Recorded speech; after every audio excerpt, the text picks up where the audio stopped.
तुम्ही आर्थिकदृष्ट्या गरीब आहात, दारिद्र्य रेषेखालील आहात आणि पिवळ्या किंवा केशरी शिधापत्रिकेच्या आधारे रेशनचे धान्य घेत असाल तर संबंधित स्वस्त धान्य दुकानदारांकडून राशन घेताना रीतसर पावती घ्यावी, असं आवाहन जिल्हा पुरवठा अधिकारी कार्यालयाकडून करण्यात आलं आहे।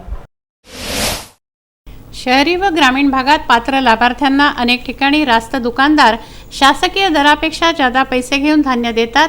शिवाय लाभार्थ्यांना धान्य घेतल्याची रीतसर पावती देण्यात येत नाही, अशी ओरड असल्याने स्वस्त धान्य दुकानदारांसोबत अनेकदा वाद घातले जातात। त्यामुळे स्वस्त धान्य दुकानदारांनी लाभार्थ्यांना पावती देणे क्रमप्राप्त ठरत आहे। बुलढाणा जिल्ह्यात 5,49,048 शिधापत्रिका धारक असून 1,536 स्वस्त धान्य दुकानं आहेत।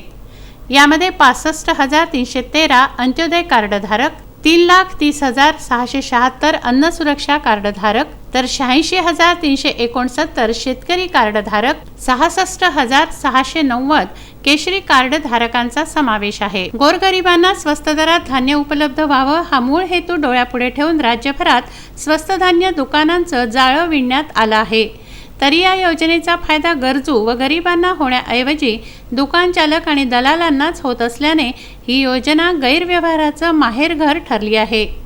दरम्यान शासनाकडून किती धान्य येते आणि आपल्याला किती धान्य मिळते अशा संभ्रमात लाभार्थी दिसून येत आहेत।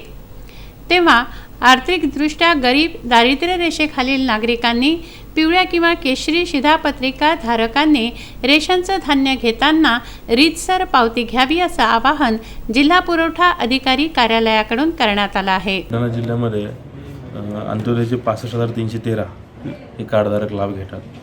अन्न सुरक्षेचे 3,30,676 हे कार्डधारक लाभ घेतात। या सर्व कार्डधारकांना अन्न सुरक्षा योजनेअंतर्गत लाभ दिला जातो।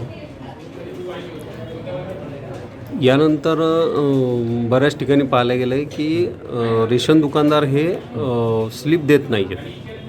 मी बरं झालं आपल्या माध्यमातून मी आलेल्या प्रत्येक कार्डधारकांना माझं सांगणं असतं की तुम्ही पावती घ्यावीच दुकानदाराकडून, आणि आपल्या माध्यमातून मी सर्व लाभार्थ्यांना मी विनंती करतो आणि आग्रहाची विनंती अशी राहील की प्रत्येक दुकानामध्ये धान्य घेतल्यानंतर त्यांनी पावती मागावी। पावती मागणं आपला अधिकार आहे, आपला हक्कच आहे, जेणेकरून त्याला समजेल की आपल्याला किती धान्य मिळतं आणि किती व्यक्तीचं धान्य मिळतं। त्याच्यामध्ये अजून एक मी आवाहन करतो की सर्व कार्डधारकांनी पावती जरूर मागावी। सर, जिल्ह्यात किती दुकानं आहेत आणि किती दुकानदारांना ते मशीन्स उपलब्ध करून दिले आहेत? जिल्ह्यामध्ये बुलढाणा जिल्ह्यामध्ये साधारणतः आपल्याकडे 1,536 दुकानदार आहेत। 1,536 दुकानामध्ये आपले online e POS machine, point of sale machine कार्यरत आहेत। सगळ्याच दुकानदारांमध्ये ऑनलाईन मशीन्स आहेत। प्रशांत खंडारे, विदर्भ न्यूज, बुलढाणा।